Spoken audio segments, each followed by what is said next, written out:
Olá, bem-vindo ao Convencional Podcast. Eu sou o Thiago Massari e hoje estamos com a psicóloga, que é mãe, hipnoterapeuta na cidade de Rolim de Moura e região, Elisângela Coutinhoto. Elisângela, seja bem-vinda ao Convencional Podcast. O espaço está aberto para você, para a gente bater um papo legal. Vamos que vamos. Vamos. Né? Quem que é Elisângela Coutinhoto? Olha, cara, a minha história é interessante, sabe? É longa. Eu sou fruto da nossa terra, fruto aqui de Rolim de Moura, né? Tenho muito orgulho. Às vezes eu viajo, eu vejo pessoas morando em outros estados, até dá vontade, sabe? Mas eu tenho tanto amor por Rolim de Moura que eu não me vejo fora daqui.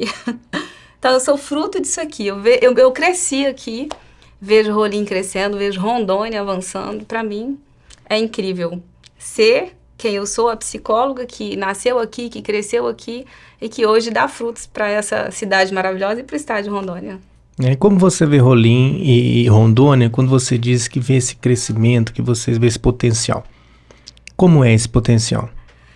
Olha, eu vejo um potencial grande em vários aspectos. Eu vejo na pecuária, na agricultura, eu vejo nas pessoas. A gente vai, quando a gente viaja, principalmente em termos de espaço, né? Espaço geográfico mesmo. Eu vejo quão grande, quanto espaço a gente tem. E às vezes eu vejo pessoas indo embora, eu vejo pessoas vindo. Eu não tenho o que reclamar de Rondônia, sabe, Thiago? Aqui eu vejo uma terra muito próspera. Quem realmente trabalha, quem realmente investe, não tem por que reclamar, em termos de... em vários aspectos. Tem como crescer em Rondônia. É um estado promissor. Para mim, é um dos melhores do Brasil. É um estado novo, né? Novo. Você é fruto de Rolim de Moura. E quando você fala sobre essa economia, a gente vê que realmente é um estado pujante, está em crescimento aí, a gente tem muito que crescer, né?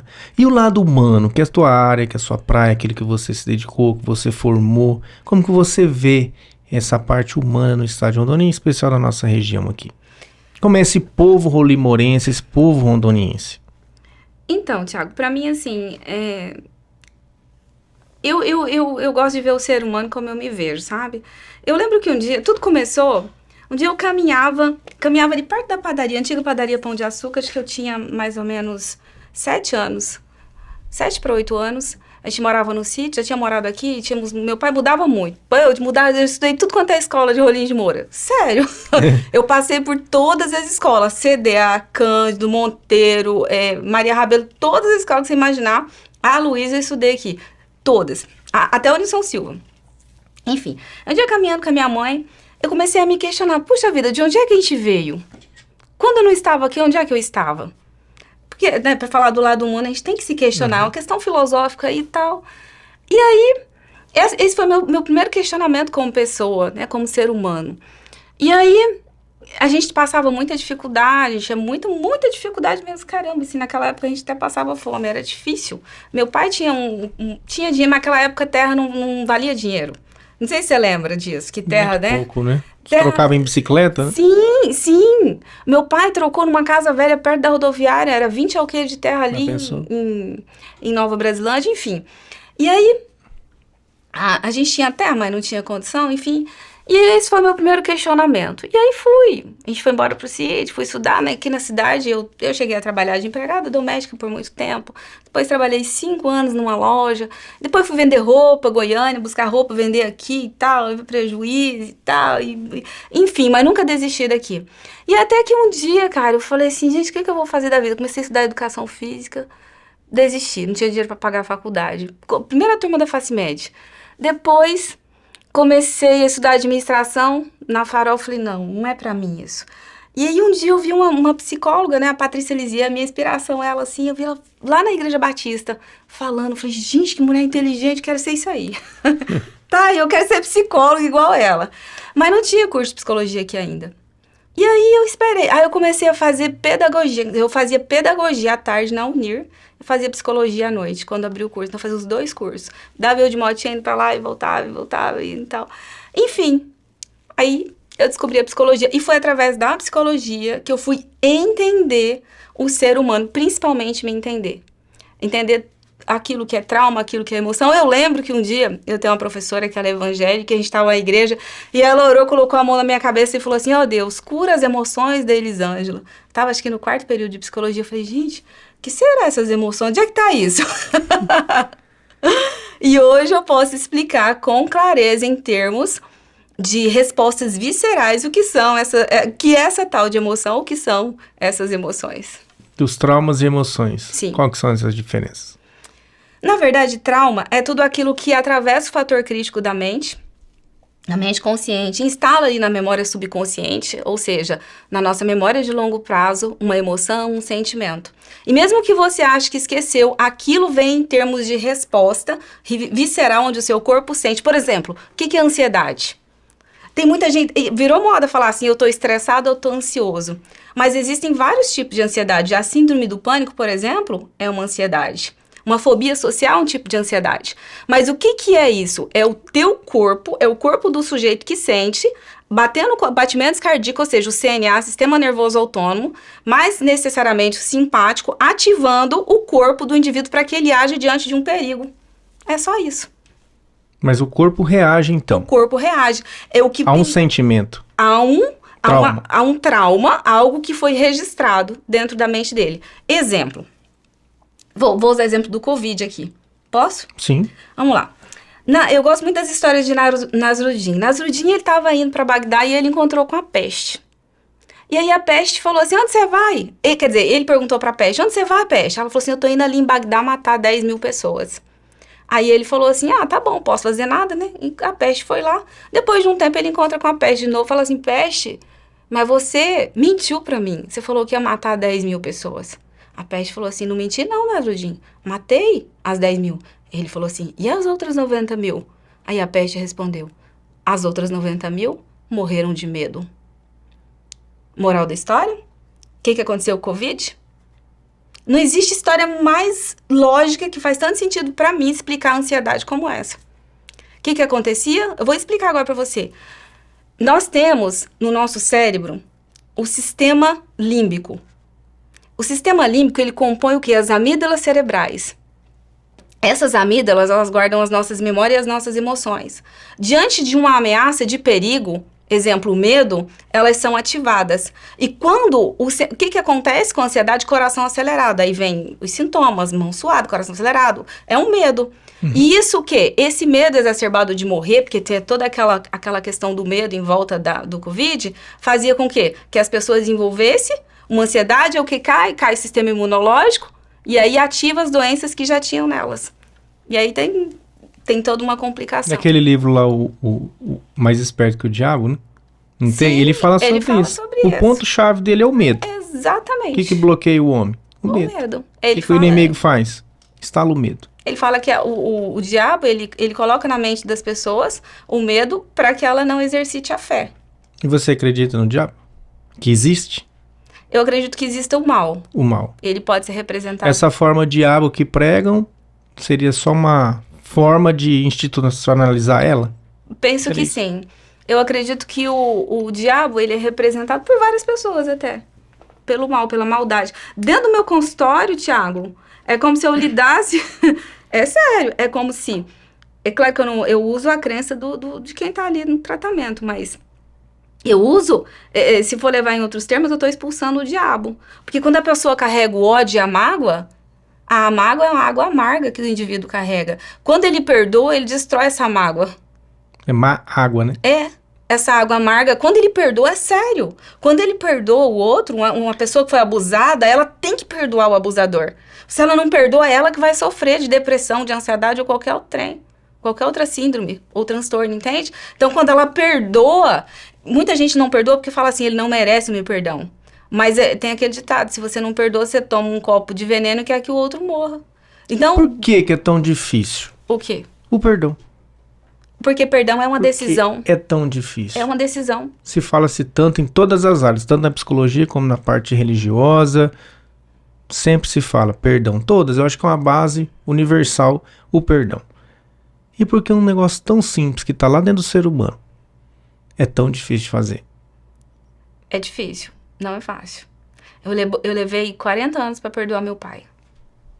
Mas o dia que eu perdoei o meu pai, é como se eu tivesse tirado um peso de 200 quilos das minhas costas. Eu pude amar o meu pai. Mas esses 40 anos, os 40 anos, não foi um processo que você teve que passar para você tomar essa decisão? Ela podia ser com 40 minutos, por exemplo? Poderia. Poderia. Por isso que você tem que procurar o profissional certo para fazer um tratamento, por exemplo. Porque hoje, a indústria farmacêutica, o que ela faz? Ela camufla os sintomas.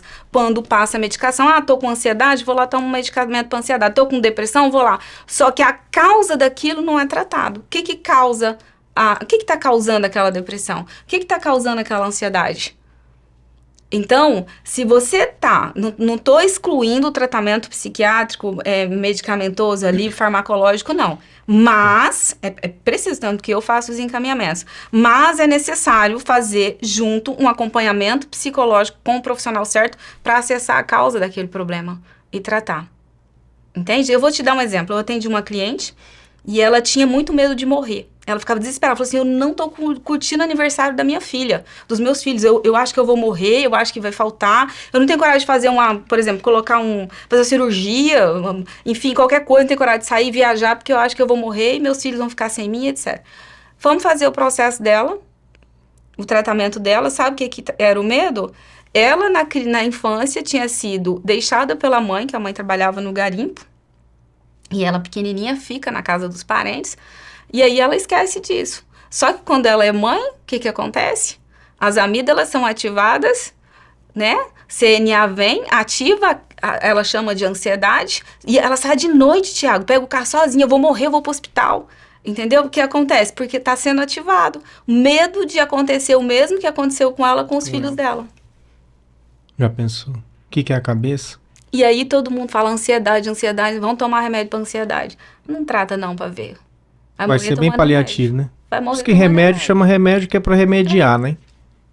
Ele vai adiando ali. Exatamente. Você falou sobre essa questão do pai, mas você vem de um processo, como você mesmo já citou aqui, né, de várias superações na sua vida. Então você citou o estudo, as financeiras, né? A questão de ser filha. Essa vida de superação é o que te motivou hoje a incentivar mulheres, a potencializar mulheres. É isso que vem. Você acha que essa raiz é que te motiva? Eu gosto de citar Dostoiévski, que ele diz assim, acho que não tem uma palestra que eu não falo sobre isso. Poupe-me de tudo, menos do meu sofrimento. Se já assisti um filme, até recomendo, Dois Corações. E ele diz assim, no começo do filme, o ator diz assim, você tem duas opções na vida, ou você acredita que tudo é milagre ou que nada é milagre. E ele diz, eu prefiro acreditar que tudo é milagre. E aí ele continua, ele fala assim, a vida, eu tô até arrepiada de falar, porque é uma coisa real, sabe? A vida trabalha por você e não para você. Ou seja, se a gente for lá na Bíblia, todas as coisas cooperam para o bem daqueles que amam a Deus. Então eu não posso desprezar o meu sofrimento. Eu amo receber gente sofrendo no meu consultório. Em tudo dá graça? Sim. Porque quando a gente sofre, a gente muda. Quando estou fraca é que sou forte? E a Bíblia fala, se não vem pelo amor, vem pela dor. Entende? Então a dor muda o ser humano. Então foi o sofrimento, respondendo a sua pergunta, que me deu a força que eu tenho hoje. Que me tornou a mulher que inspira outras mulheres. Entende? Então você é grata. Nossa, gratidão é a palavra, eu não uso obrigada. Você dificilmente vai me ver falando obrigado. Por quê? Porque obrigado tem um sentido pra mim que a pessoa tá sendo obrigado. Que é obrigado a alguma coisa. Ninguém é obrigado a nada. A gratidão é o segredo. Você acha que essa forma do brasileiro se comunicar, agradecer com obrigado, ao invés de grato, você acha que isso implica na sociedade? Acredito que não, porque depende também do que cada um tá querendo. Às vezes a pessoa tá falando obrigado, mas ela tá falando de coração, entendeu? Tem por trás ali, realmente... Uma obrigação. Um sentimento de estar feliz com o que o outro tá fazendo. Agora, eu penso que a gratidão, ela vai além. Depois do Covid, cara, eu fui vendo hipnose, que é a mesma coisa, meditação, e aí a psicologia positiva, mindfulness e tudo isso. Você vai na Bíblia... Vai lá e vê. Então, Deus soprou as suas narinas. O fôlego. Quanto vale?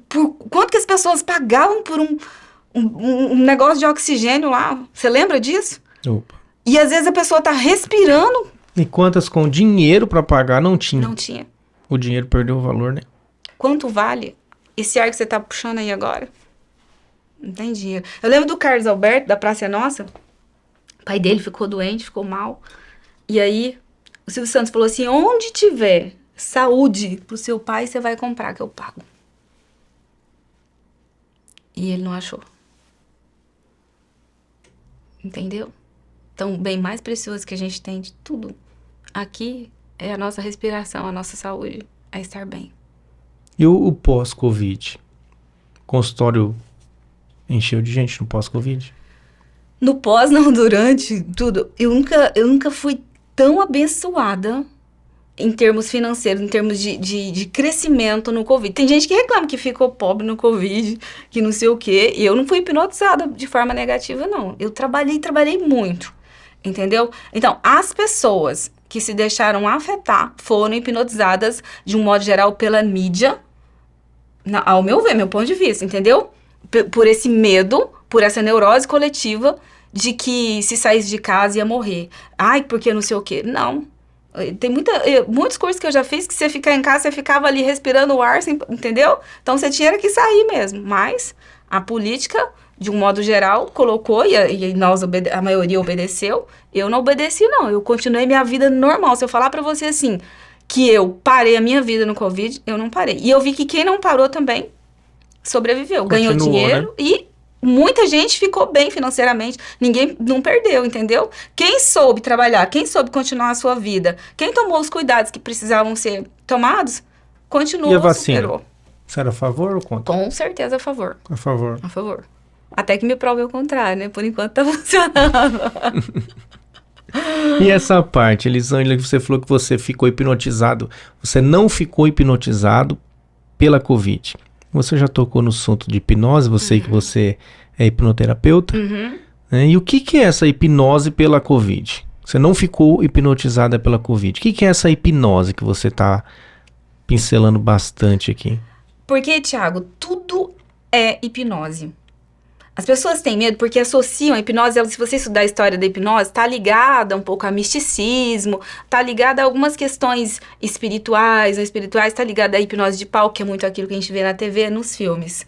Mas às vezes nas minhas palestras eu faço uma pergunta, você já foi hipnotizado? Poucas pessoas levantam a mão dizendo que foi hipnotizado. Eu quero te perguntar, você já foi hipnotizado? Já. É? Por quê? Só porque eu falei antes, né? Não, na verdade eu também tenho uma história aí que eu sou meio cético em relação à hipnose, porém, eu me deixei ser hipnotizado uns dias atrás, por alguns conflitos que eu vinha passando e me convenceram a fazer hipnose. Legal. Né? E eu até disse, olha, eu vou tentar, mas eu já, em outros momentos, não conseguiram me hipnotizar. Mas talvez eu estava tão disposto a ser hipnotizado que eu me deixei levar por essa situação porque eu precisava resolver um conflito, né? E conseguiu? Eu acredito que sim. Show. Eu acredito que sim. Na verdade, eu vi coisas que, igual você disse lá no início, tá ali e você não sabe que tá. Né? Então, foi interessante para mim. Fiz 2 sessões, mas ainda continuo um pouco cético com relação a isso. É interessante demais, né? Acho bacana, eu acho que é algo bom para nós, mas a pessoa tem que estar bem aberta a isso aí. Né? Você que já trata, então você está bem familiarizado, mas para nós, talvez pelas experiências negativas de ter sido tentado, né, e não conseguido, ou a hipnose de palco que te deixa cético, né, incrédulo com aquilo, então aí eu caminhei dessa forma. Mas me permiti fazer essa experiência e foi positiva sim. Muito boa, por sinal. Parabéns por se permitir. Quanto mais você faz, mais você... Porque a hipnose dá o controle para a pessoa, né? Então, às vezes a gente pensa assim, eu vou dormir na hipnose, vai tirar meu controle, vou contar meus segredos. Nada a ver. Nada a ver isso. Hipnose é dar o controle para você. Então, todas as vezes que você faz uma hipnose, você... focada, terapêutica, você olha pra dentro de si. Quando você não sabe o que é hipnose, as pessoas te hipnotizam. Quando alguém bate no teu carro, quando alguém tá na frente do seu carro, você tá, sai da frente, não sei o quê, tá xingando, tá ali, entendeu? Aí você tá hipnotizado porque alguém te provocou uma emoção ruim. Todas as vezes que alguém provoca uma emoção em você, seja positiva ou negativa, você foi hipnotizado. Então hipnotizar não é dormir? Igual você vê na televisão? Vou passar aqui nos seus olhos, dorme. Não. Vou contar até 3, acorda. Não. A gente tem as ondas de pensamento, ondas cerebrais, é dentro da onda teta, uma onda antes do sono, onde você tá com os batimentos cardíacos um pouco mais lento, tá mais relax, digamos assim, é ali que a hipnose acontece. Você não está dormindo, não tem como fazer um processo de hipnose quando a pessoa dorme, impossível. E curas através da hipnose? Na verdade, eu fiz uma pergunta, eu fiz um curso com o Giancarlo Russo, não, é o... esqueci. Stephen Paul Adler. Curso em inglês, um curso, cara, é foda de mim, ele trabalha com Moreno. Moreno é o pai do psicodrama. E eu fiz essa pergunta pra ele. Ele fala que a gente pode usar o termo cura, porque vem no sentido de cura da alma, né? Não cura do físico. Do físico. Mas contribui, porque quando você trata a sua alma, né, você contribui. E as doenças psicossomáticas? Então, não são da alma? São da alma. Na verdade, são da alma, mas da mente, né? E que acaba refletindo. Então, automaticamente cura, né? Praticamente, físico. sim. A gente, dentro da psicologia, a gente não pode utilizar muito esse termo, mas eu uso. Enfim, não uso sempre, mas uso. Enfim, mas assim, o que é cura? Alívio dos sintomas. Alívio dos sintomas. Uma das questões que eu mais trato de doenças mentais, que eu mais trato é depressão por luto, pessoas que perdem entes queridos, ou até mesmo tem hipnose para esquecer alguém. Sabia? Os apaixonados hoje é que dia, não foram... Hoje é dia! Gente, escuta só, se tem alguém apaixonado, tá sofrendo por amor e quer esquecer, entre aspas, faz hipnose. Tem hipnose, mas aí, sabe qual que é o segredo, Thiago? Vamos voltar lá atrás. Dentro da hipnose para esquecer alguém, sabe o que tem que fazer? Adivinha? Não. Perdoar.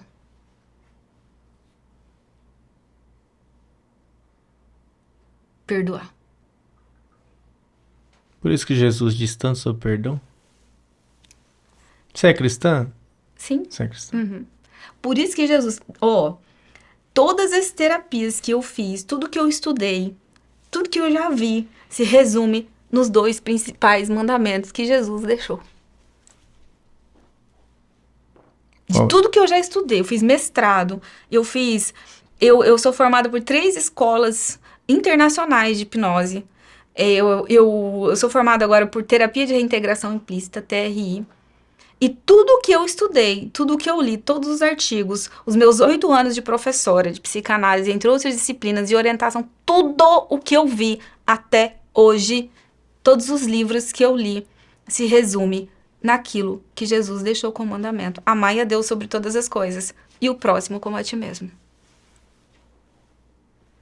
Porque você só pode amar, só pode perdoar se você ama? Não. É assim, o pastor Cláudio Duarte falou alguma coisa nesse sentido.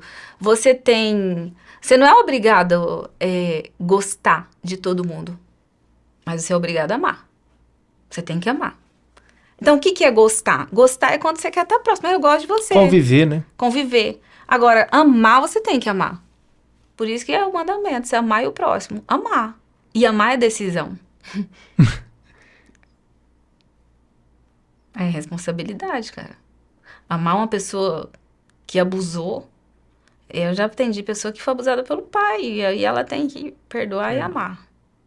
E você também, na sua trajetória de profissional, você foi agente? Fui policial penal. Penal. Antes agente penitenciário, hoje eles têm o direito de se incluir na polícia, de acordo com a Constituição, então é policial penal. Policial penal. Uhum. Você, como policial penal, deve ter visto algumas histórias, né? Demais. Tem alguma, assim, que mexeu com você? Tem. Tem uma história que daí eu fiquei com medo, viu?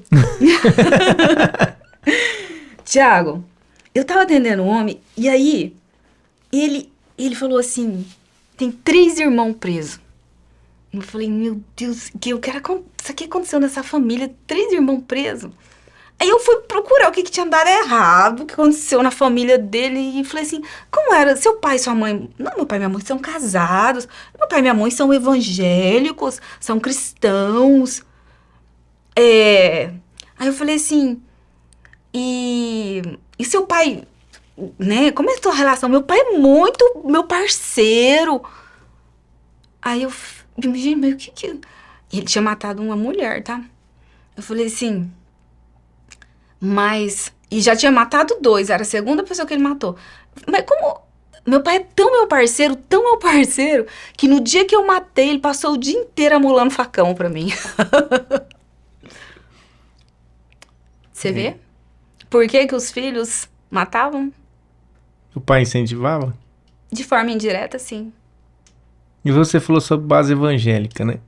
Hoje o índice está muito grande de pessoas com bases evangélicas fazendo certas coisas. Até no meio evangélico, nas igrejas, estão assim, passando por uma dificuldade muito grande. Você tem alguma visão sobre isso? Por que isso acontece? Se tem uma base. Quem está dentro diz que quem está fora faz porque não tem base. E aí, quem está dentro faz, qual a justificativa? Eu vou responder com Freud. Freud diz o seguinte, proibir é criar o desejo, entende? E às vezes, por falta de conhecimento, porque muitos pastores se tornam pastores, ou, enfim, líderes religiosos, sem ter a questão científica junto. Eu já dei aula para 6 pastores hoje, até hoje. Então, assim, foi muito legal poder contribuir. Até hoje eu mentorei alguns, através dos cursos que eu ministro, curso de hipnose. Então, assim, se a gente não busca essa base psicológica, essa base científica, a gente vai errar. Todo mundo erra. Porque o que acontece? Até eu vou usar exemplo de um menino que eu atendi esses tempos. E o pai dele é também um líder religioso. Até gravei um vídeo falando sobre isso. E aí ele vem assim, né, todo pra terapia e tal. Eu faço hipnose com os reeducando também, né? E aí ele veio, eu tava treinando outra psicóloga que ficou no meu lugar. Aí ele falava muito bem do pai. O pai era o ídolo dele, não sei o que e tal. E eu fui fazer a TRI, terapia de reintegração implícita com ele. E aí eu coloquei ele em transe e falei assim, agora coloca na sua frente, quem é o responsável por você estar aqui? Aí ele falou, eu mesmo. Eu falei, não é você, conversando com a amiga. Quem é o responsável por você estar aqui? E foi, ele começou a chorar, ele não queria falar. Ele falou, eu falei assim, quem é o responsável por estar aqui? Meu pai. Aí ele gritava, tá? Aí ele chorava. Mas o que aconteceu? Quando eu falei lá atrás que proibia eu criar o desejo, o pai criava ele dentro de uma rigidez que queria que... Porque filho de pastor tem que dar exemplo, entendeu? E ele não deu conta. Não deu conta, então foi frustrando. Então foi proibindo fazer aquelas coisas. O que aconteceu? A válvula de escape foi primeiro os amiguinhos, depois experimentar uma vez a droga, depois aquilo aliviava o que o pai provocava nele, que ele não dava conta. Daqui a pouco ele teve que começar a cometer pequenos furtos para manter o uso e assim sucessivamente foi preso. E quando você fala do reeducando, você teve a experiência nos dois departamentos, tanto na prisão como no albergue, né? Pro reeducando é albergue? É assim, a gente tem a detenção, que sempre que uma pessoa comete um crime, ele vai para casa de detenção, fica ali do lado da delegacia civil. Então a detenção é para quem ainda não foi julgado, não foi ouvido, certo? Então ele fica detido ali até receber a pena, até ter um julgamento e etc. Depois ele vai para penitenciária, onde ele vai cumprir a pena. Então lá, o correto pela legislação, o termo utilizado é chamar reeducando. Lá eles têm aula, tem o CEJA, né? Tem uma extensão do CEJA lá dentro para eles receberem aula e tudo mais. E aí, depois que eles cumprem a pena, eles podem progredir, onde eles vão para o regime semiaberto. É por isso que tem aquela saidinha, né, que o povo fica revoltado. A LEP garante isso, Lei de Execuções Penais. Não é culpa do diretor do presídio, não é culpa do juiz, é uma lei que garante isso. Ele cumpriu determinado tempo, chegou às datas comemorativas, ele vai experimentar essa liberdade para ver se ele consegue manter isso, se ele volta. Entendeu? E não é para todos, né, essa não, liberdade. Não é para quem tem um histórico bom lá dentro. Sim, ele tem que ter um comportamento, ele vai sendo avaliado. Aí ele sai, poucos não retornam. A maioria deles retorna. E essa base, o sistema funciona dessa forma? As pessoas realmente são corrigidas? Ela volta para a sociedade melhor? Ai, é uma pergunta difícil, viu? Eu sempre digo que eu trabalhava, assim, como eu comentei um pouco antes, eu tô me retirando por um tempo do sistema prisional. Desde 2016 eu tô como psicóloga, desde 2009 eu tô trabalhando no sistema, antes como policial penal. Mas uma coisa que eu sempre digo para os reeducandos, um dia você vai ter que mudar. Um dia você não vai ter mais força para cometer os crimes que você cometia. Um dia você não vai ter mais energia. O quanto antes você mudar, melhor para sua vida. Porque, ô Tiago, eu vou falar uma coisa para você. Não existe lei maior. Não existe lei maior do que a lei do retorno. Não existe. Você pode experimentar. Um dia eu tava chupando eu tava indo trabalhar, eu trabalhava nessa época na casa de uma pessoa ali, perto do fórum. E eu ia e vi um menininho com carrinho de picolé. E aí eu falei assim, vontade de comprar um picolé, mas não tinha R$1. E aí eu falei, nossa, esse menino podia me dar um picolé? Mas isso no tempo de vacas magras? No tempo de vacas magras. Eu tinha 15 anos. Tiago, ele me deu o picolé. Ele me ofereceu, eu falei, não tem dinheiro. Ele falou, não, vou te dar um picolé. Ele me deu o picolé. Eu não dei 5 passos pra frente, assim. Vinha vindo um menininho, ficou olhando pro meu picolé. E aí eu dei o picolé pra ele. Entende? Então, assim, tudo que eu tenho é promessa de Deus pra minha vida, é retorno, é daquilo que eu ofereço. Às vezes você vai fazer uma coisa aqui, Tiago, esperando que você vai receber um valor X, porque a gente é materialista, a gente precisa ver o trem ali. Mas o que a gente recebe maior por aquilo ali é além daquilo, entendeu? É além daquilo. Além, muito além. Então, existe uma lei do retorno. E o reeducando sabe disso. Os presidiários sabem disso. Eu pergunto pra eles, às vezes foi preso lá por... ganhou 100 mil num tráfico de droga. Eu falei assim, cadê o dinheiro desses 100 mil? Já tinha gastado tudo com advogado. Cadê aquele... Eles gastam tudo. Eles sabem que não fica. Então, respondendo a sua pergunta, se tem conserto, tem. Só que cada um no seu tempo. Sobre a lei do retorno, aqui se faz, aqui se paga. Ah, aqui se faz, aqui se paga. Você acredita em outras vidas? Eu fico curiosa. Eu não tenho dúvida, eu não tenho certeza. Mas eu tenho algumas dúvidas em relação a isso. Vamos fazer uma hipnose com você agora. É porque é um tema muito complexo mesmo. Sim. Porque como você vê, às vezes, uma criança sofrendo, ou situações, ou pessoas que passam a vida lutando e não saem, né? Você tem uma história de superação, porém você venceu até aqui, certo? É um exemplo, é uma pessoa que motiva, né? Uma pessoa que é referência. Então, poxa, peraí, o que Elisângela fez de bom? O que ela deixou de fazer? Porque tem pessoas que fazem um tanto de coisas e não vai, e não prospera, e não evolui como ser humano, às vezes como pai, como esposo, né? Então, eu, por exemplo, eu tenho filhos, eu sou separado, tenho filhos. Uhum. E quantas vezes, né, as pessoas, eu não sei viver sem meus filhos. Não, mas eu não vivo sem meus filhos. Eles estão comigo quase que diariamente, né? Uhum. E muitas pessoas que me abordavam sobre esse assunto, sabe o que acontece? Às vezes o cara das 6 horas da tarde, ele vai para um bar, ele vai para um boteco. Ele não dá presença pro filho. Ele fica até 9, 10 horas. Chega em casa bêbado. Tô criticando. Acho que são opções, são escolhas. Sim, né? Sim. Uhum. Mas eu olhava a minha vida, olhava e falava, não, mas eu não sou esse cara, né? Meu filho tá todo dia comigo, eu pego liberdade. Então, o que é isso aí? Né? O que é ser pai? É estar na mesma casa? Ou ser pai ligou, eu tô aqui? Né? A escola, eu tô aqui. O que você precisa? Eu tô aqui, sou seu pai. Então, até onde vai isso? Então, eu me questionava sobre isso, sabe? E eu olhava e falava, não, mas isso aí eu não quero pra mim. Uhum. Então, essas questões de superações, essas coisas, eu acho que tá muito dentro disso, sabe, Elisângela? A gente precisa se superar nisso aí também. Sim. Né? E a lei do retorno, quando entra, eu falo, poxa, peraí, como que é isso, né? Eu tenho medo. Eu também.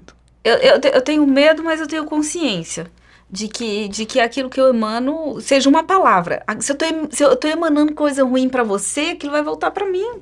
Tá em mim. Tá em mim o negócio. E quando a pessoa ela é maldosa e ela não tem consciência de que ela é maldosa? Ela recebe o mal do mesmo jeito. Ela vai ficar ali. Até ela sofrer. Lembra que eu falei de sofrimento? Até ela sofrer o suficiente pra mudar. Eu não tenho dó de quem sofre, não. Nem um pouco. Não tenho pena. E os psicopatas? Não tem cura. E por que nasce assim? Outras vidas? Todos nós temos uma... Não sei, pode ser. Eu também, assim, não sou crente sobre isso, tá? Eu tô abordando porque eu acho que é conveniente, é um assunto interessante. Então, também tenho algumas dúvidas sobre isso. Eu poderia... nós vamos ter que fazer outro podcast, porque eu vou dar uma aula explicando tudo isso. Mas eu vou falar pra você, vou explicar aqui, em termos científicos, o que acontece. Quando a gente nasce, Tiago, a gente nasce, de acordo com Melanie Klein, vou falar de psicanálise, numa posição que Melanie Klein chama de esquizoparanoide. O bebê, ele olha para a mãe e ele acredita que ela quer... Melanie Klein estudou muito, pesquisas, enfim, para chegar a essa teoria, uma teoria. Então, ela olha e acha que a mãe é como se fosse duas mães, uma mãe boa e uma mãe má, seio bom e seio mau, que ela fala. A mãe boa é a que dá mamar, que cuida, que limpa, e a mãe má, é a que seria que quer destruir, que não dá mamar, que deixa chorando no berço e tal. A criança, ela vive nessa posição que ela chama de esquizoparanoide até mais ou menos 6 meses. A partir de 6 meses, ela começa a entender que a mãe má e a mãe boa são uma mãe só. E sabe o que ela... Para que ela tenha esse entendimento ali, em termos mentais, ela começa a sentir culpa, vai desenvolvendo sentimento de culpa. Olha que eu vou falar do que a gente falou lá no início. Sentimento de culpa, que é o quê? Sentimento de culpa gera o amor. Então, quando eu sinto culpa, eu vou explicar a psicopatia, tá? Quando eu sinto culpa, porque eu tô odiando aquela mãe, e eu falo, pô, mas a mãe que eu odeio é a mãe que eu amo. É a mesma pessoa. E quando eu falo mãe, eu falo de função. Pode ser o pai, pode ser quem faz a função, pode ser a avó quem tá fazendo a função de mãe. Então, ela começa a pensar assim, poxa, a mãe que eu odeio é a mãe que eu amo. Aí desenvolve a culpa. Aí ela começa a sentir amor. O amor é o objeto de reparação. É o objeto de reparação, que vai reparar o ódio que a criança tá sentindo, entendeu? Pela mãe, e vai fazer com que... Porque a mãe é a primeira de relacionamento. É o primeiro amor? É o primeiro amor. Então, o que acontece? Esse amor é o que ela vai transferir para as outras pessoas. Então, se ela não consegue desenvolver esse amor, ela vai transferir esse ódio para as outras pessoas. Se ela não tem culpa, o que o psicopata não tem? Culpa. Não tem sentimento de culpa. Ou seja, ele tem, digamos assim, uma psicopatia que é desenvolvida nessa relação com a mãe. Tem um caso que eu assisti naquele Investigação Discovery, aquilo lá é meio doido, aquele programa lá, não sei se você já assistiu. Eu assisto aquilo, eu fico pensando mal das pessoas, porque é muita coisa ruim. Mas aí tinha a história de um homem, que ele, Thiago, ele matava as mulheres, é uma história real, e calçava o sapato dela. Ele é um serial killer, toda vez que ele matava uma mulher, ele depois matava e deitava ali do lado e calçava o sapato dela. E sabe o que aconteceu na infância dele? A mãe dele bateu nele porque ele calçou os sapatos da mãe, quando ele era pequenininho. E aí, ele, de forma inconsciente, ele desenvolveu ele já deveria ter uma predisposição à psicopatia ali, e aí ele realizava aquele desejo matando as mulheres, não podia matar a mãe, né? E calçava o sapato. Que ele queria. Que ele queria. E a criança quando é abandonada? Ela não teve o seio bom e nem o seio má. Essa criança que ela nasceu, ela foi abandonada pela mãe. Lembra que eu falei que pai e mãe é função? O pai pode ter abandonado, a mãe pode ter abandonado, mas alguém cuidou. Alguém vai cuidar. Mas é a energia de mãe. É a afetividade. É claro que vai fazer falta, entendeu? Então, quando fala, pai é quem cuida, mãe também é quem cuida? É função. Pra psicologia, pai e mãe é função. E as crianças do orfanato? São várias pessoas que estão ali. Também? É função também. É função também. Eu atendi uma menina quando eu trabalhava no socioeducativo. E ela ficou internada no socioeducativo e eu ia lá atender. Depois, voluntariamente, continuei atendendo, porque eu gostava de ter contato lá na casa da criança. E aí, a gente começou a escrever a história da vida dela. E um dia ela foi designada para... A juíza deu uma decisão para ela ir embora para Ariquemes morar com a mãe dela. No dia a van veio buscar essa mulher, não fugiu? Fugiu da van, fugiu dentro do ônibus, queria morar comigo. O que eu fiz com essa menina, Thiago? Que ela viu em você essa mãe. Até hoje ela manda mensagem aqui de amor de mãe. Aquilo que as pessoas não tinham feito, passado por ela, ainda ela desenvolveu por mim. Eu levei ela em casa, fiz bolo, fiz uma torta de limão pra ela. Entendeu? Eu fiz isso. Eu trabalhava no único centro de atendimento socioeducativo, modelo Sinase, que tem no estado de Rondônia, lá de Paraná. E tem um menininho, tem até foto com ele, no dia da audiência, dia das mães. Não tinha pra onde ir, a mãe dele tava presa. E aí a promotora falou assim, quer ir pra minha casa? Não. O diretor disse, quer ir pra minha casa? Não. Aí eu falei assim, você quer ir pra minha casa? Ele falou, quero. Todo mundo achou um absurdo. Eu trouxe o menino pra ficar lá em casa. Trouxe ele, ficou lá em casa, dei um feliz dia das mães pra ele, entendeu? Elisângela, mas e as crianças que são adotadas? Há um índice de que eles, quando chegam numa certa idade, eles querem voltar para a origem deles. Então aí não tem um contraponto, não? Que a pessoa parece que quer voltar lá para onde é lá. Não é que ela quer voltar para a origem, Thiago. Isso é cada pessoa. Eu já atendi pessoas que não querem. Que amam os seus pais adotivos, entendeu? Então, isso é de cada pessoa. Mas eles têm, sim, curiosidade de saber de onde veio. Quem não teria? Porque dentro da nossa cultura, a gente tem um pai e uma mãe biológica. Então, a gente tem curiosidade de conhecer, de voltar, de entender o que está acontecendo. Por que eu não tô com eles? O que aconteceu com a minha mãe? Entende? Dentro do meu consultório, eu já atendi vários casos assim. Inclusive de mulheres que não conseguiam engravidar enquanto não resolveu essa história com a mãe que abandonou, digamos assim, que deu para adoção. Quis conhecer, saber quem é. Resolveu e em seguida conseguiu engravidar. É o autoconhecimento? Faz parte? É aquilo que eu falo que é perdão. Mas e aí? É Tomé? Tem que colocar o dedo para crer? O quê? O perdão, porque ela tem que ir lá ver a mãe. Ela não poderia mentalizar a mãe, que a psicologia trabalha sobre isso. Olha, mentaliza sua mãe, convida sua mãe a estar aqui, né? O lance da constelação familiar. Sim. Você faz da constelação familiar? Não, no Conselho de Psicologia proibiu. Eu estava até fazendo uma pós aí, até parei. Então, mas a psicologia tem disso, né? Ó, traz sua mãe aqui, vê como que é, perdoa isso. Então, por que a pessoa se dispõe? Não, eu quero ir lá ver. Aí eu falo Tomé. Não, ela nem foi. Porque o nosso cérebro não sabe diferenciar o que é real do que é imaginário. Por isso que na hipnose é possível liberar perdão e trabalhar com alguém que já morreu, dentro do imaginário. Entendeu? Mas no caso dessa pessoa, a mãe estava pertinho. Então ela fez uma chamada de vídeo com a mãe, conversou, perdoou, mas dentro da hipnose teve todo um processo de perdão para que ela pudesse ter essa coragem de encontrar com a mãe. Sângela, você falou um negócio, a gente não tem o físico, né? A gente pode imaginar. E hoje a gente vê muito esses coaching nas redes sociais falando sobre isso com relação à riqueza. Funciona? Funciona. Eu posso ficar vivendo lá, eu sou rico, eu tô andando de avião, isso vai pegar? Pensamentos materializam coisas, Thiago. Isso é cientificamente comprovado. Tudo o que se materializa, essa mesa, primeiro nasceu no pensamento de alguém. É isso que os coaches trabalham. Entendeu? Eu vou citar a Bíblia, então, aqui. Quando Deus criou o mundo, ele pensou primeiro.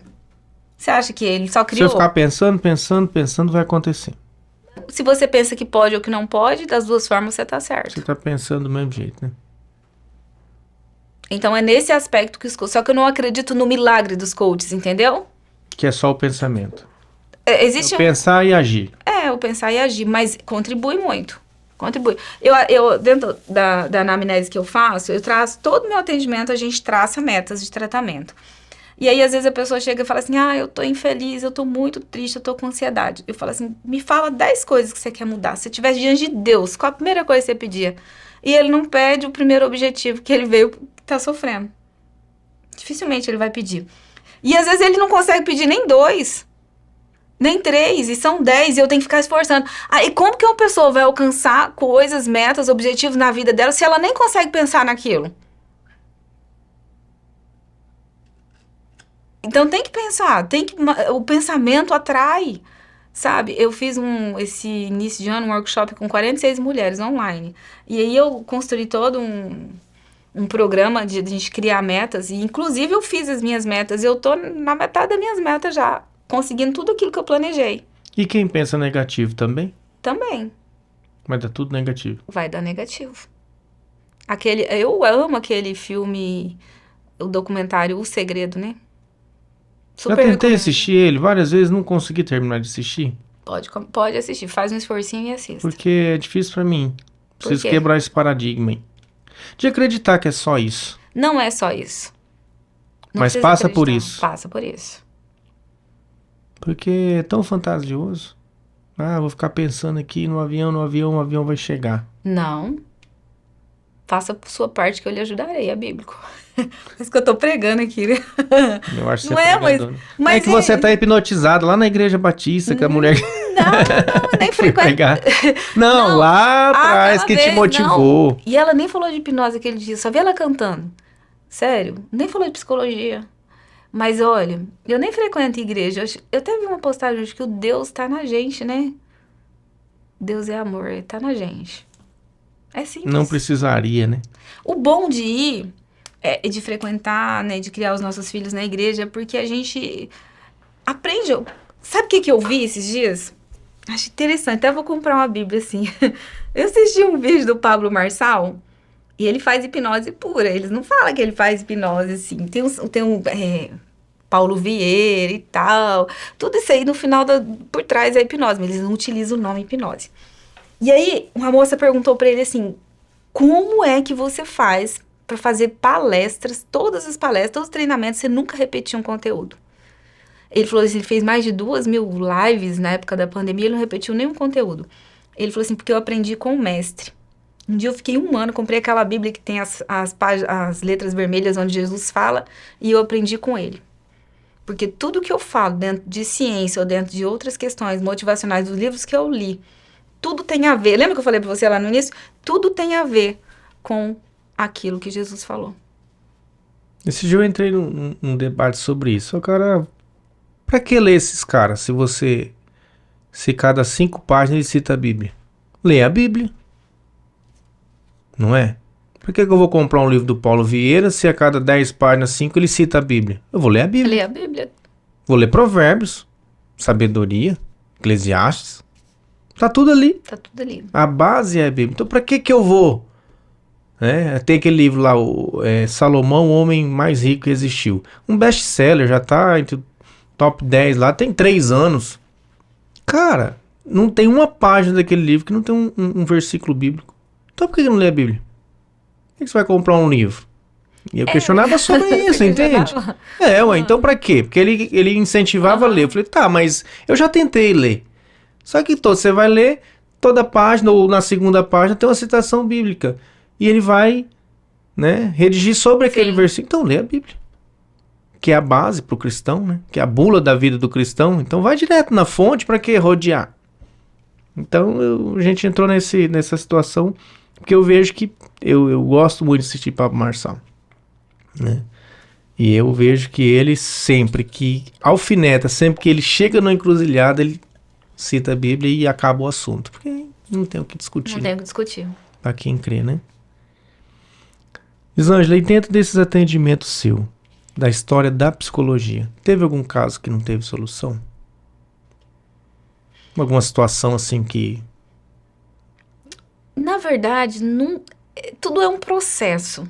Eu não vejo como... Eu não diria pra você assim que não teve solução. Eu penso assim, que talvez a gente não tenha alcançado aquilo que a pessoa esperava naquele tempo, mas que fez parte do crescimento dele, contribuiu de alguma forma. Entendeu? Eu atendi uma pessoa uma vez e aí ele sentia muita ansiedade, ele veio com queixa de ansiedade, ele veio indicado por uma outra cliente que passou por um processo e a médica havia suspendido a medicação. E eu disse pra ele, não suspenda a medicação, eu não mexo em medicação, não mexo na sua medicação, quem vai decidir isso é o teu médico. Eu vou tratar as questões emocionais em volta disso. Só que, Tiago, eu já recebi feedback de pessoas que fizeram um tratamento comigo que depois de 1 ano falaram assim, minha vida mudou, sou grata, faria 1000 vezes novamente. Porém, a pessoa com 1 semana por si só retirou a medicação. E aí ele surtou. Eu falei, não retira. Porque ele se baseou na outra pessoa que havia, a médica dela tirou a medicação, depois do tempo certo, fez o desmame, ele por si só retirou a medicação. E tinha todo um processo ali. Então ele veio, foi até engraçado que ele pediu o dinheiro de volta. Tem como você devolver o meu dinheiro? Só que a gente tem todo um contrato e tal, né? E era o quê? 2 semanas só. Eu acabei de fazer uma cirurgia. Eu acabei de fazer cirurgia. Para que eu tenha o resultado dessa cirurgia, o médico falou, é de 3 a 6 meses. Então, se com 1 mês, 3, não deu resultado, eu falar, médico, devolve meu dinheiro aí que não tá certo. Não... Entendeu? Existe toda uma questão do corpo, da mente, enfim, de conexão neuronal, mudar e etc. Mas aí, eu falei, esse caso não deu certo. Pensei comigo, né? Enfim, eu disse pra ele assim, olha, não tem como devolver o seu dinheiro. Você pode vir, a gente pode fazer mais sessões, mas é um processo, eu te expliquei, isso foi explicado. Aí, ele veio só mais um e depois ele não voltou mais. Eu entendi que ele melhorou, que um dia ele respondeu meu story, que ele tava bravo comigo. Meu cliente ainda, né? Respondeu meu story assim, linda. Falei, bom, acho que ele tá bem, né? Você tem muito disso? O quê? De homens jovens se apaixonarem nas sessões? Tem disso? Não nas sessões, né? Digamos assim que existe aquilo que Freud chama de transferência e contra-transferência. Uma eu fiz um curso um dia com uma pessoa que foi representante do Conselho Regional de Psicologia. Ela disse que, em primeiro lugar, de denúncia que chega sobre psicólogos, é o envolvimento de psicólogo com os seus clientes, com homens. Então, o que acontece, Thiago? Até naquele filme Lúcifer, é Lúcifer, né? Que tem um filme, não? Tem uma série, né? Ele se envolve com a psicóloga, né? Com a psicanalista dele. Então, o que acontece? Freud já falou sobre isso, previa que isso aconteceria. Quando a pessoa chega, um homem chega a fazer um tratamento comigo, por exemplo, ele vai fazer a transferência das demandas, das carências afetivas para mim. Eu tenho que ser profissional e saber que o que ele está transferindo, enfim, de desejo ou de qualquer outra coisa para mim, não é para mim. É algo dele. Então, eu tenho que fazer a contra-transferência de forma correta. Para que não haja... Não é que seja proibido um dia eu ter um relacionamento com uma pessoa que foi meu cliente, mas eu não posso continuar atendendo ele. Entende? Eu não posso, em hipótese alguma, eu tenho que finalizar. Se eu não tiver condições de fazer a contra-transferência, se eu gostar, se você é meu cliente, e se por acaso acontecer, entendeu? Então, eu tenho que, no mesmo momento, suspender o atendimento, o tratamento, entendeu? Mas isso nunca aconteceu comigo. Se tem uma coisa que eu sou totalmente ética, é em relação a isso. Elisângela, e essa geração, que tanto fala nessa geração nova que vem, né? Que nunca se passou tanto transtorno, que nunca se teve tanto índice de depressão. A gente não teve esses índices, ou não era divulgado, não era tratado, sempre existiu nessa demanda toda. Como é isso? Teve, mas em números menores. Ô, Thiago, por que hoje, então? Oi? Como foi que você cresceu? Você ficava no celular? Nem tinha. Então, eu cresci jogando bets na rua, entendeu? Eu cresci subindo em árvore, brincando, andando de bicicleta, banhando em rio. Agora, as crianças de hoje em dia, o tempo todo vidrada jogando Free Fire, atirando. A fantasia delas é matar, e quando mata, quanto mais mata, passa de fase. Eles vivem num mundo, o que tá acabando com os nossos jovens. E às vezes eu vejo, quando eu vejo um homem casado, namorando, jogando Free Fire, eu tenho vontade de falar pra mulher assim, filho, fala pra esse homem tomar vergonha na cara e trabalhar. Sinceramente, eu acho um absurdo. Pelo amor de Deus, gente, que é isso? Que exemplo vai dar pros filhos? Por que tem esses massacres nas escolas, tudinho? Eles estão aprendendo nesses filmes, nesses jogos. E mulher, não joga? Joga também. Joga também. Pra mim, meu ponto de vista, falta de transar. Tá só matando. Pelo amor de Deus, vai gastar energia com outra coisa, vai fazer um bolo, vai correr, vai fazer academia. Depois reclama, tá engordando. Então a culpa é do celular. É a geração, né? Sim, é o que a gente tem hoje. É do celular, é um pouco da TV. Eu, pra assistir TV na minha infância, atravessava 5 quadras, a rua, o sítio. Né? Hoje a gente tem tudo muito fácil. E a gente consegue, se o pai quiser manter o filho longe dessas redes sociais, do telefone, ele consegue?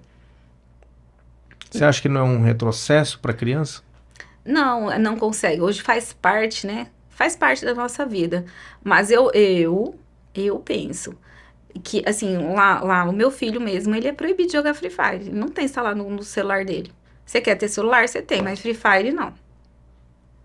Qualquer outro jogo de matar. Não, isso não. Eu tenho autoridade. Meu filho, ele está sob minha autoridade. Eu sou mãe dele, eu sou responsável por ele. Eu lembro de uma... Mas aí, Freud não diz que o que é proibido desperta? Mas aí onde é que tem que saber o limite disso? Entendeu? Freud diz sim, se eu proibir, não souber proibir, vai gerar o desejo. Mas ele tem que entender o porquê que não pode. Não é só proibir. O Apolo sabe. Eu tenho que proibir orientando o porquê daquilo, da proibição. Só proibir por si só... Uma vez minha mãe me proibiu de lavar roupa com sabonete. Eu cresci entendendo qual que era o problema do sabonete na roupa. E lava até hoje. O dinheiro é meu, agora eu vou comprar sabonete. Eu falei assim, eu comprei 10 sabonetes da Natura, eu vou bater na máquina, eu vou lavar quantas roupas eu quiser com esse sabonete aqui. Falei?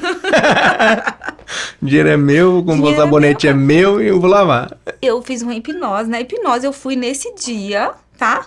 Que fui desbloquear uma coisa de limitação financeira por causa do bendito sabonete. Porque ela não explicou o porquê. O sabonete era caro pra minha mãe na época, não podia. Só proibiu. Não explicou. E essas questões dessa libertação financeira, dessa quebra, é um paradigma que cria na pessoa? Você falou aí que teve que fazer uma situação, uma hipnose, quebrar essa barreira financeira.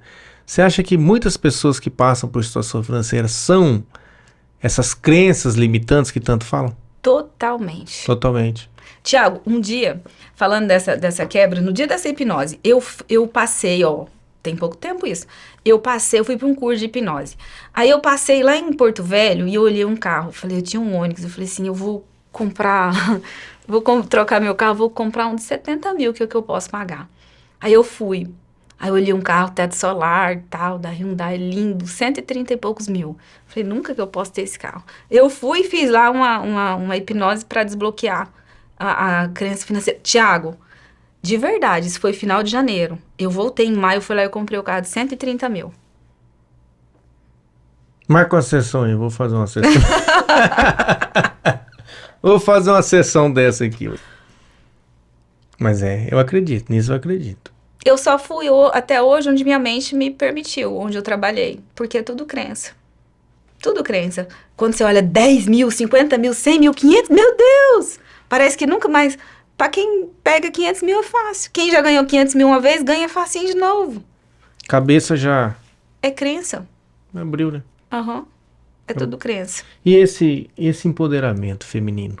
Como você vê isso? Você que é uma incentivadora nas redes sociais. Isso é bom? Eu penso que é. Mas eu penso que toda mulher procura um macho mais macho que ela, sabia?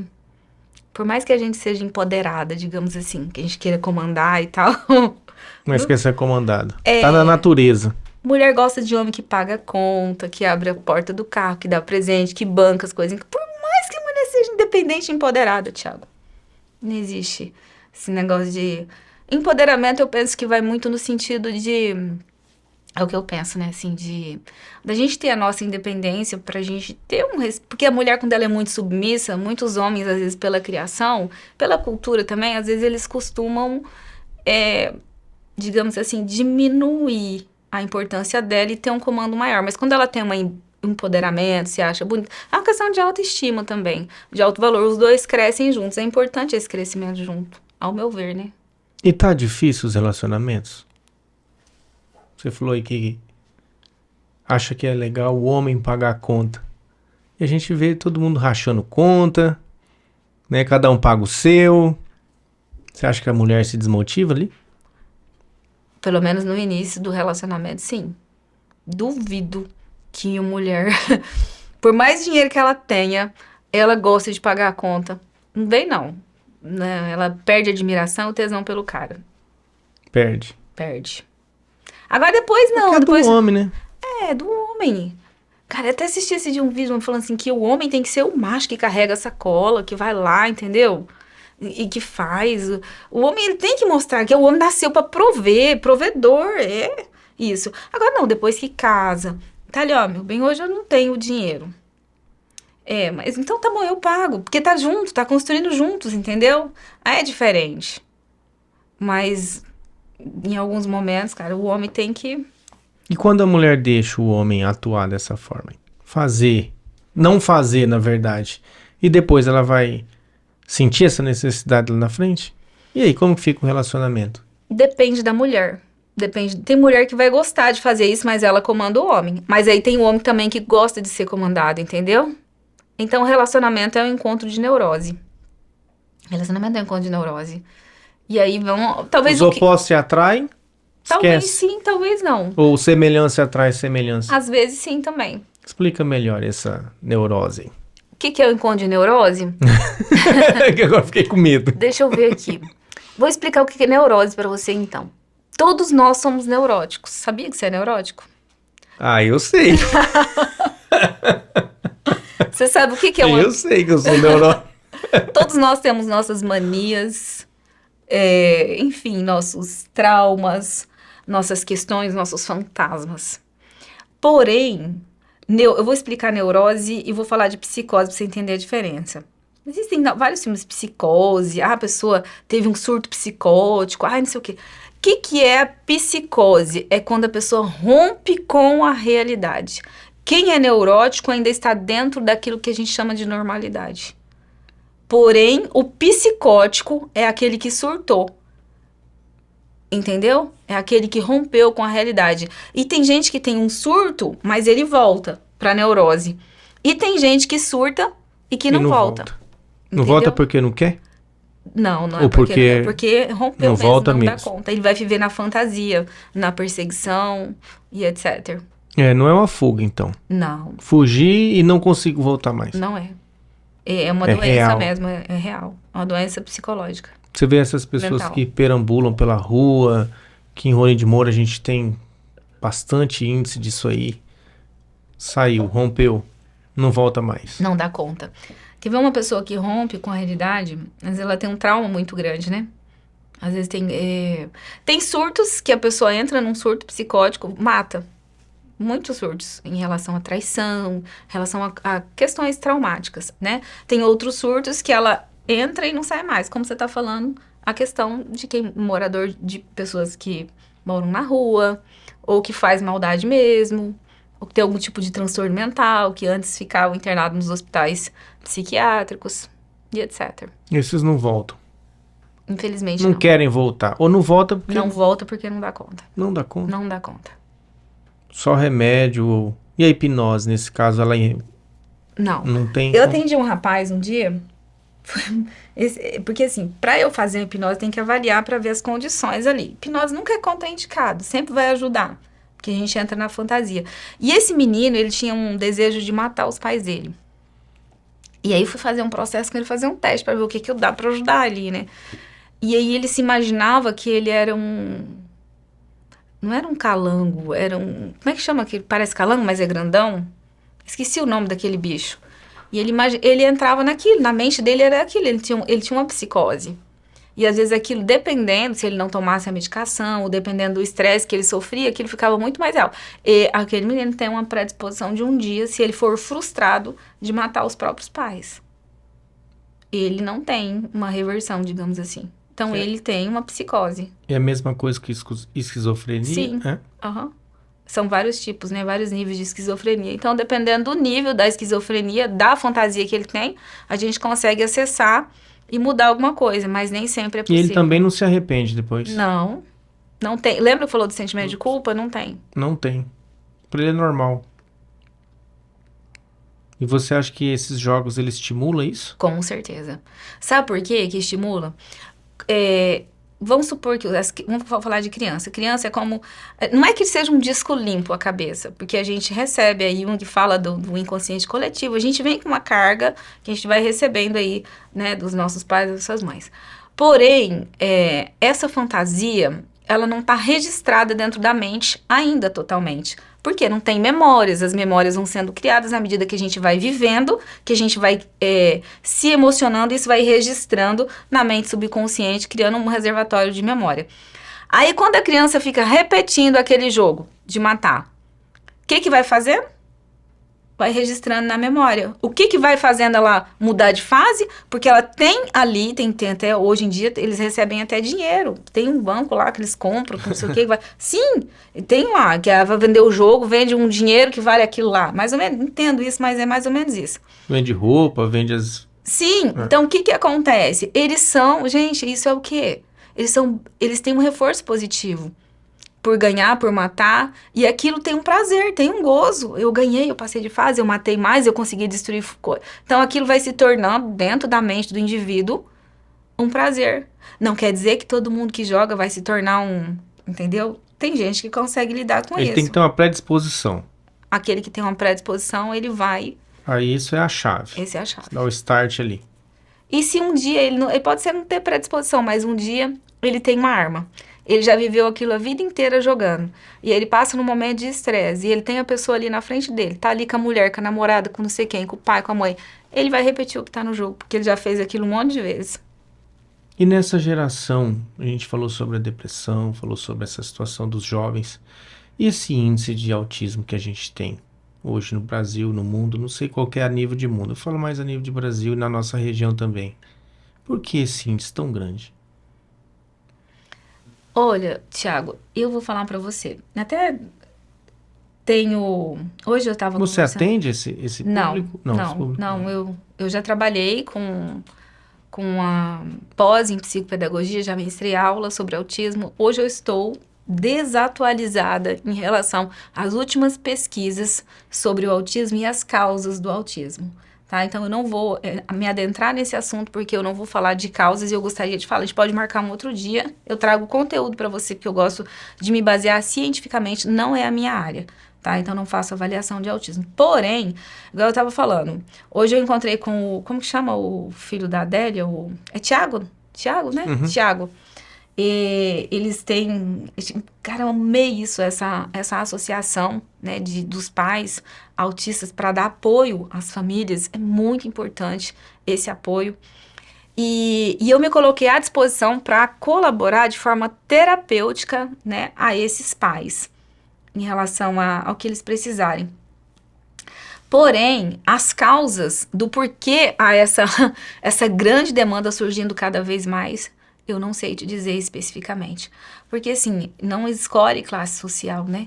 Não escolhe. Se eu fosse responder para você há um tempo atrás, do ponto de vista da psicanálise, qual é a causa do autismo, eles iriam voltar lá naquela questão do olhar da mãe. Ah, que não foi olhado pela mãe. Ah, a psicanálise vê isso, né? Que faltou esse olhar. Tanto que a criança, né, o autista, ele não consegue olhar, enfim. Mas é muito mais que isso. É muito mais que isso. E é uma geração, né? Espiritualmente, pesquisando, que tem uma geração que vai vir assim. Espiritualmente falando. Né? É uma geração que está vindo. E aí eles... né, sobre essa situação, o porquê disso, né? Que eu também não vamos entrar, que aí é uma parte mais espiritual e cada um tem suas crenças, né? A gente tem que respeitar. Então, na parte da psicologia, já a gente... porque assim, tem o Asperger, por exemplo, que é um tipo de autismo, né? O Asperger, ele é super inteligente. A gente vê vários famosos aí, eu não consigo lembrar agora os nomes, me fugiu, mas... Eles são hiper inteligentes. Eu tinha um professor, cara, o cara era foda, ele foi um dos caras que comprou todos os livros da Amazon. E foi os livros da Amazon que tinha a ver terapia e foi estudar, eles trincharam aquilo, montaram um grupo de estudiosos, perfeccionista, e ele tinha autismo, Asperger. Então, o autismo tem vários níveis, né? E eu penso, pelo que eu tenho visto, existem, se for trabalhado certinho, se for feito todas as terapias, eles vai ter uma vida adulta normal, vai se desenvolver, mas... Tem que se estudar o que causa, não sei se é alimentação, eu não sei, mas alguma coisa tá acontecendo aí. Tá acontecendo. Elisângela, passamos por várias fases da Elisângela. E a rede social? Que te deu evidência, que você bomba nas redes sociais, como é isso? É uma experiência? Tem duas Elisângelas, tem uma da rede social e uma Elisângela sem rede social, como é isso? Nossa, tem duas Elisângela, um pouquinho.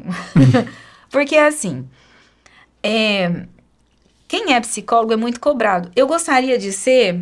Na verdade, eu não gostaria de ter rede social, Thiago.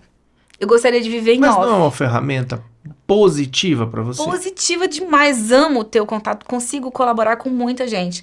Mas a gente fica muito exposta. A gente tem inimigo. Eu não tenho... Haters que fala, né?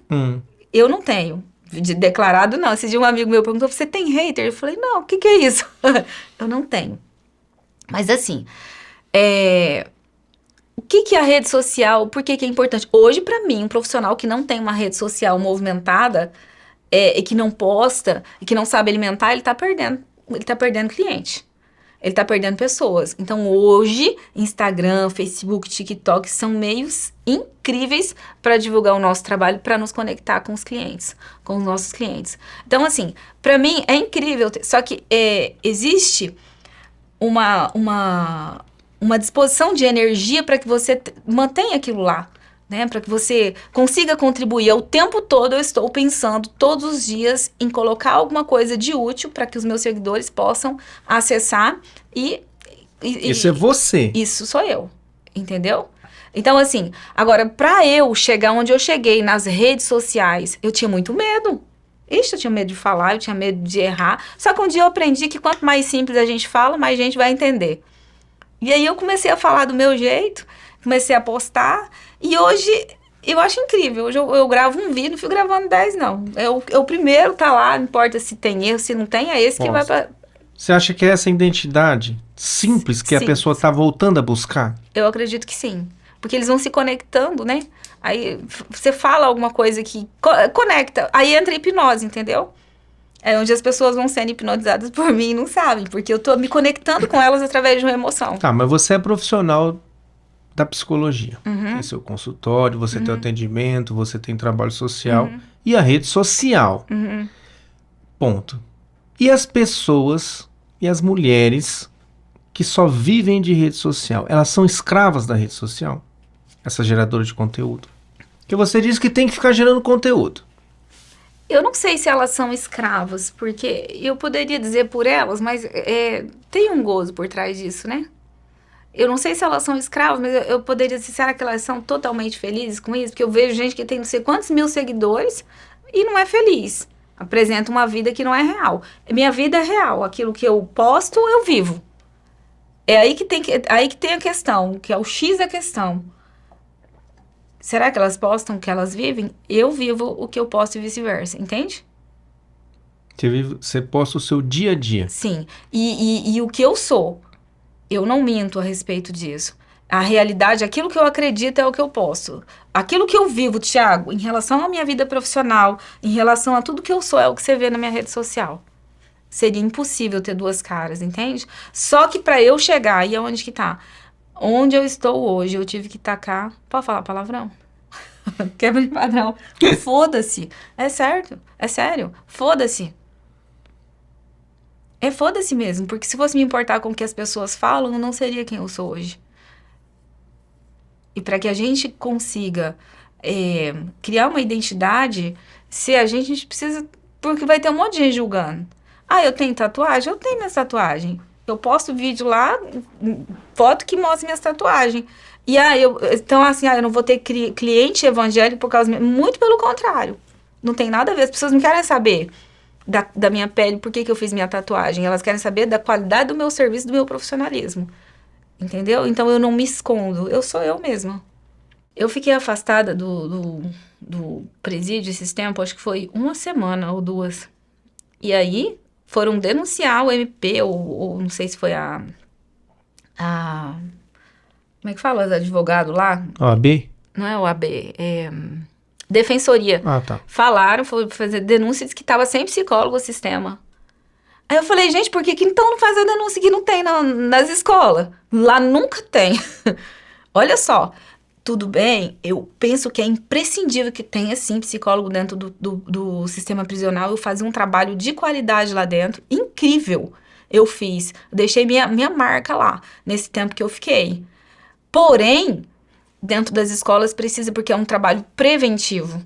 E nós temos no município, na cidade de Rolim de Moura, um psicólogo para atender todas as escolas e não dá conta, Thiago. Mas essa é uma revolta social, né? Porque, como você disse, tem o trabalho de quem está lá preso, carcerado. Chega no hospital, é o primeiro a ser atendido. Seja na fila de banco, é o primeiro a ser atendido. Tem odontologia, tem médico, tem psicólogo. E as crianças que estão ali? Alimentação, nutricionista. E as crianças que estão ali? Não tem. É muito vago. Então isso é uma revolta social. Na não verdade... dizendo se está certo ou se está errado. A gente vê que é uma revolta social isso que você colocou. É que assim, eu até vejo, já Eu já fui em escola onde a sociedade fica brava, porque vai passar na minha frente. Mas a questão do passar na frente, aquele reeducando, ele já tá agendado faz tempo.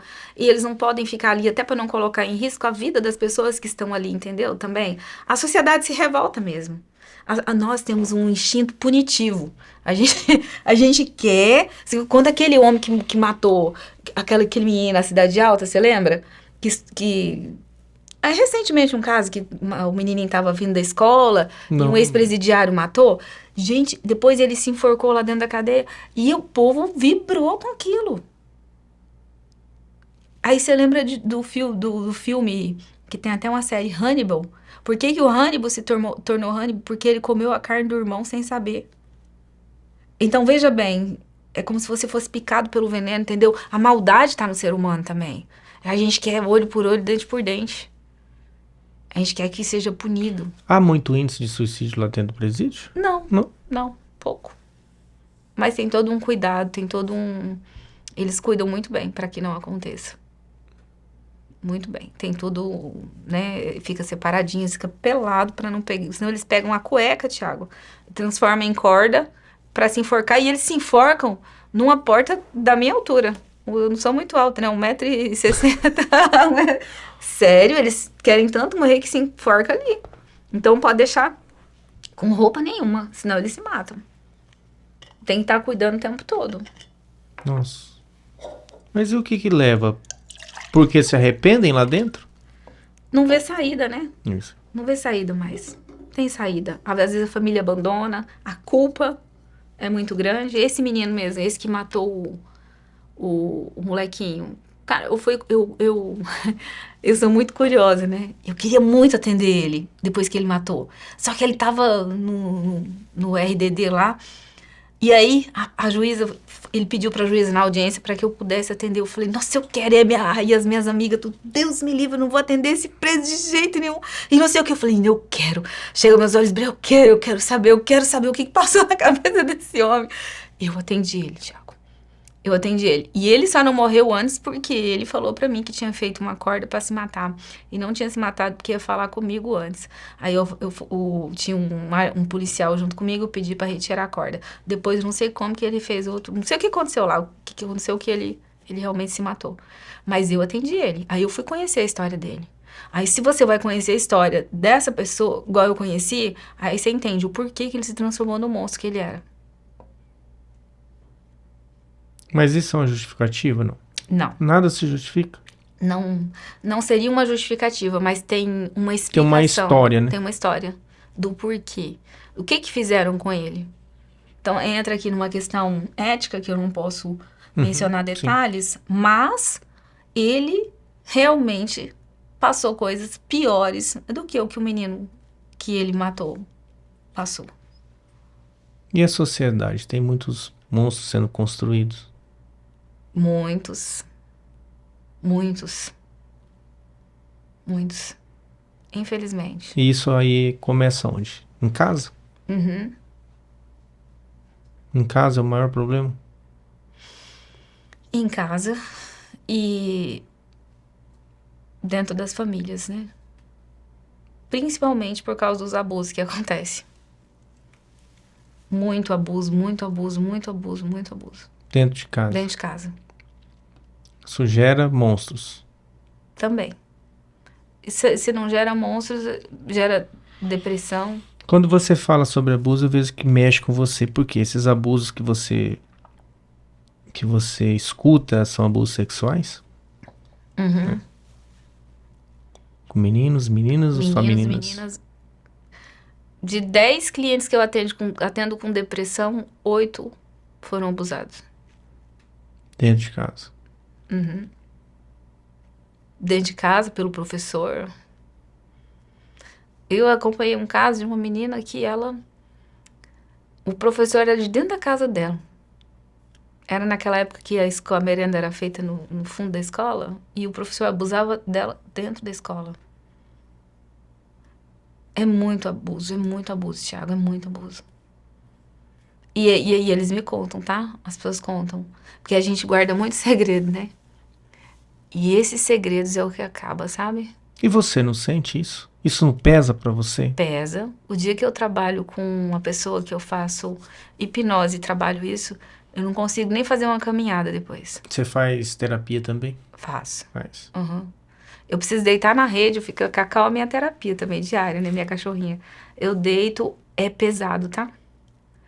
Eu atendi uma menina, eu sempre fez eu lembrar, uns anos atrás veio uma leva de freio de padres aqui pra Rolim, e teve um que ele foi embora, começou a dar a pele dele começou a dar ferida, começou a sair umas escamas assim, foi ver, o cabelo tava caindo, ele não aguentou Rolim de Moura, ele foi embora, de tanto problema que ele viu, de tanta família com incestos que tinha na região de Rolim de Moura. Ele ficou tão horrorizado que ele absorveu tanto pra ele que ele não aguentou, ele foi embora. Não aguentou. De tanto que tinha. Ele falou, nunca vi, já andei o Brasil todo. E Rolim de Moura, nossa região aqui, o índice de incestos que tem é muito grande. E vem bem ao encontro que você tá falando. Sim. É triste ver. E não é só aqui, né? É no Brasil inteiro. Eu fiz um curso com uma policial federal que ela foi abusada pelo pai. E ela falou assim, ela fez a regressão e dentro do processo ela virou policial federal para matar o pai dela. E ela, dentro do processo, ela não ficou com raiva do pai. A raiva dela não era do pai. Ó, você vê como que é a mente. Era da mãe. Por ter sido omissa e deixar o pai fazer aquilo com ela. Teve uma outra pessoa que ela era surtada, ela era paciente psiquiátrica há muito, mais de 15 anos. E o pai dela fazia ela colocar a mão na Bíblia, com 7 anos de idade, falar assim, tá escrito aqui que eu posso ter você, fazer o que eu quiser com você. E ela, no dia depois da regressão, ela falou, tô contando que ela me autoriza a contar essa história. E eu jamais vou falar quem é. E ela disse assim, ela desenvolveu uma alergia, que ela não podia beber leite, não podia algumas coisas, alguns alimentos, sabe? E ela falou assim, é como se tivesse tirado crostras de dentro de mim. Depois do processo. Imagina que nojo. É pesado, né? Você tá olhando assim. É porque são assuntos que a gente passa o dia e nem percebe que isso está acontecendo. A gente que não é do meio, eu que não sou do meio da psicologia, então são assuntos que às vezes pode estar até acontecendo próximo da gente, a gente não tem o conhecimento. Então quando a gente ouve, choca. Ainda mais quando fala que é de casa, né? Ainda mais quando fala que é da igreja, quando é da escola. São lugares que tinham que ser base, tinha que ser alicerce para a pessoa.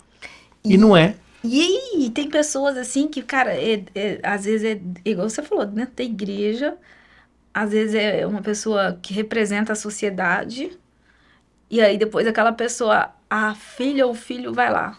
Aí eu olho assim e falo, meu... não posso fazer isso, não, tem que fazer cara de paisagem, né, de alface. Não acredito. Aí você vai entender o porquê que aquela pessoa faliu, por que não deu certo, aí vem a lei do retorno. O porquê que... Entendeu? E aí você vai perdendo dó das pessoas. Porque eu vejo que a gente vai chegando nesse estágio. Olhar e não ter dó. Eu acredito muito na lei do retorno. Você fala, não sei por que tá passando isso. Tem que ajudar fulano. Mas eu não sei o que aconteceu. O que é que aconteceu? Eu quero saber. Que a Bíblia também diz que nós não devemos lançar pérolas aos porcos. Né? Pesado, mas é verdade. Sempre tem. O que é? Por que disso aí? Não, então eu não vou me misturar nisso aí. Não vou contribuir para isso. Deixa o sofrimento fazer com que ele cresça. Tenho certeza que se arrepender e não fazer de novo, Deus abençoe. Não é? Jesus não disse? Vai. Vai e não peque mais. Pronto. É que a gente é mal, né? Eu lembro que quando eu fiz estágio no Urso Branco, né? Não. Conhece o Urso Branco? Não conheço. Meu Deus do céu, aquele presídio era lama por esgoto, era horrível. Você, gente, isso não é de Deus nesse negócio. Aquele monte de, sabe? Igual aqueles carandiru mesmo, igualzinho. Hoje acho que tá mais moderno, mudou muita coisa, mas na época do meu estágio era assim. Eu lembro que eu postei uma foto em cima do Urso Branco e postei e escrevi uma frase de Rousseau, bem assim, o homem nasce bom, a sociedade o corrompe. Aí depois eu fui estudar um pouco mais, estudar aquilo que dizia as escrituras e disse, não, o homem ele nasce mal, ele é maldoso. Lembra que eu falei da teoria a natureza, de né? Sim. A natureza é mal. Só que aí a gente vai sendo meio que domesticado, a gente vai sendo humanizado pelo amor, pelo olhar, pela afetividade, pela lei, a lei dos pais, as ordens, as regras. Precisa das regras, entendeu? Por isso que eu falo, quando o filho quer ficar, quer fazer, não. Não. E falar o motivo. Sim. Falar o motivo, tem que entender os porquês, né? Mais uma vez, a verdade liberta. Liberta, é isso aí. Tá vendo porque que tem que ir lá na bula? Porque tá lá, né? Tá lá. Às vezes as pessoas querem falar, mas com palavras diferentes. Todos os mistérios estão lá. E com toda essa história, Elisângela, toda essa história de superação lá de trás, mais uma vez, que veio do sítio, filha de Rolim de Moura, hoje contribui para a sociedade de Rolim de Moura. Qual que é o legado que a Elisângela quer deixar para a sociedade rolimorense? Ai, que pergunta incrível. Porque assim, primeiro legado é a minha responsabilidade como mãe. Não adianta nada eu deixar para a sociedade não fazer pelos meus. A sua responsabilidade, a minha responsabilidade é com a sua descendência. Entendeu? Então, a minha responsabilidade, meu maior legado é deixar filhos, pessoas melhores na sociedade. É deixar um homem melhor. É o Apolo ser um homem melhor, um homem bom. A Aimee, entende? Então, esse é o meu maior legado como mãe, como pessoa. Depois, como profissional, eu tenho hoje, um dia eu fiz uma formação, eu falei assim, eu quero contribuir para o meu estado em relação ao conhecimento que eu tenho adquirido, em relação às vidas que eu tenho transformado. E hoje eu ministro cursos de técnicas terapêuticas, de hipnose, ensino o método que eu utilizo na clínica e tem se multiplicado. Eu já formei mais de 300 alunos, Thiago. Inclusive, vou ter uma formação agora no início de agosto e eu tenho ajudado pessoas transferindo o meu conhecimento. Eu não vou ficar para sempre aqui, mas aquilo que eu tenho aprendido, eu tenho prazer de transmitir para as outras pessoas. Então, esse é o meu legado. É isso que eu quero. E eu vou falar uma coisa para você, que eu não trabalho por dinheiro. Não trabalho. E eu preciso do dinheiro, entende? A gente mora num país capitalista. Mas, quando eu faço isso, eu sou muito abençoada. Eu nunca vi, assim, eu sou muito próspera. Eu vejo milagres na minha vida, assim, sabe? Então, vem com muita facilidade. Deus tem me honrado muito, muito, muito através do meu trabalho. Quando eu construí a clínica lá no Jequitibá, cara, você sabe onde é lá, né? Uhum. Quando que uma clínica, né, e tal, mas quando eu orava e eu falava, Deus falou, vai ser aqui. E eu construí uma portinha lá, e aquilo foi indo, e hoje, assim, eu tenho pessoas do estado todo que vêm para fazer atendimento comigo, do mundo que fazem atendimentos online comigo, e que vem fazer formação comigo, entendeu? E quando você começou lá atrás, você imaginava isso? Que você ia chegar aí? Não. Porque aparentemente você é realizada. Eu sou realizada. Nunca imaginei. Nunca. O primeiro atendimento que eu fiz foi no sofá da minha casa. O primeiro lencinho foi um lencinho que eu dei, que era um lencinho de pano mesmo, que eu não tinha um lencinho de papel. Entendeu? E eu não tinha um lugar para atender. Eu lembro que eu pedi trabalho numa clínica aqui para trabalhar e era de um dentista e ele falou assim que não tinha vaga para mim, não. Ainda bem que ele falou. Lembrei da Angelina Jolie, até fiz um vídeo. Para cada janela, para cada porta que me fechou, eu voltei lá e comprei a casa. E aí foi ainda bem que ele não me deu não abriu essa janela, nem essa porta. E foi daí que eu se movimentou. Me movimentei, comecei a atender no sofá. E eu tinha que tirar os moleques de casa, levar uma luta. Levava pra casa da minha mãe, recebia minha cliente e não sei o quê. E, nossa, e foi indo. Mas isso foi o início, né? E hoje eu me sinto bem realizada mesmo. Me sinto. E eu acredito que hoje eu sou eu me tornei a psicóloga mais bem paga do estado de Rondônia. Legal, parabéns. Elisângela Codioto, obrigado, gratidão por você ter vindo partilhar um pouquinho da sua história pessoal, profissional, sua vida de mãe, deixar esse legado para Rolim de Moura. Parabéns. Deus continue te abençoando, te dando sabedoria. Amém. Gratidão por fazer parte do nosso projeto, esse projeto que está aqui nascendo e nasceu grande. Pensa num projeto que nasceu grande, esse podcast convencional aqui. Eu tô vendo. Pessoas maravilhosas estão vindo, a estrutura legal, a equipe técnica altamente profissional. Então, eu acho que esse é o potencial de Rolim. Por isso que Rolim é bom, por isso que Rolim é próspero, porque tem pessoas que fazem acontecer, assim como nós e você também contribuindo para Rolim de Moura. Tá? Parabéns, sucesso. Gratidão, desejo sucesso também para vocês, prosperidade, e tem tudo para vocês irem cada vez mais alto, e eu não tenho dúvidas disso. Legal, é uma obrigado. Equipe maravilhosa, só fera aqui, né? Essas fera aqui. Boa noite, valeu, obrigado.